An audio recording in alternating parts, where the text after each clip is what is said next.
আমার গয়না টাকা কই?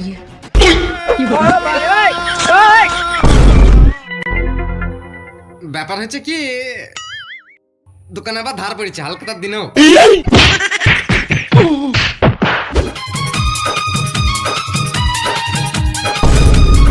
বলছি আপনার কাছে গেছিলাম আমি। কেন তোমার আবার কি হলো?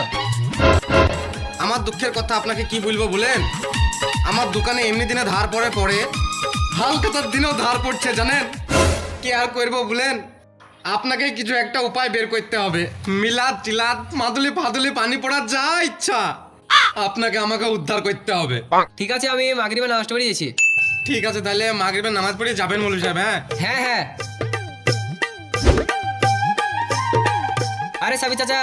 হ্যাঁ মৌলভী সাহেব এসছেন, আসেন ভিতরে আসেন, ভিতরে আসেন। ইয়া আল্লাহ, সবাই মিলে একবার হাত তুলো। ইয়া আল্লাহ, এই সাবির চাচার পানের দোকানে যেন বরকত দিও। সাবির চাচার পানের দোকানে যেন ধার আর না পড়ে। আজ যারা ধারে পান খায় তাদের যেন গাল পুড়ি যায়।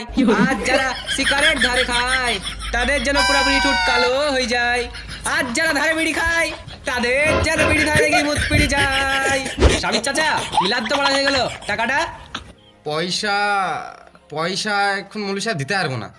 আমার দোকানে তো 30,000 টাকা ধারলে করিস, আপনাকে বললাম তো আমি। আরে সাবির চাচা, আমাদের টাকা তোমার ধার কি লাভ আছে? তোমাদের টাকাই তো আমার সংসার চলে। আমার টাকা তো মমতা ইমাম ভাতার 25 রেখে দেয়, ওতে কি সংসার চলে? তা তাই বললে হবে? আমার দোকানেও তো ধার পড়ে আছে না। তাহলে আপনার নিজের দোয়াতে মনে হয় বিশ্বাস নাই আপনার নিজেরই। আরে সাবির চাচা, কি বলছো তুমি? আমার নামে এত বড় কথা তুমি বলতে পারলা? কি বলবেন তাহলে? আপনি নিজের দোয়াকেই তো বিশ্বাস করছেন না। মৌলবি পড়ে আমার লাভ কি হলো? মৌলবি পড়ালাম কিসের লেগে? আমার ধার শোধ হবে বলে তো আমি মৌলবি পড়ালাম নাকি?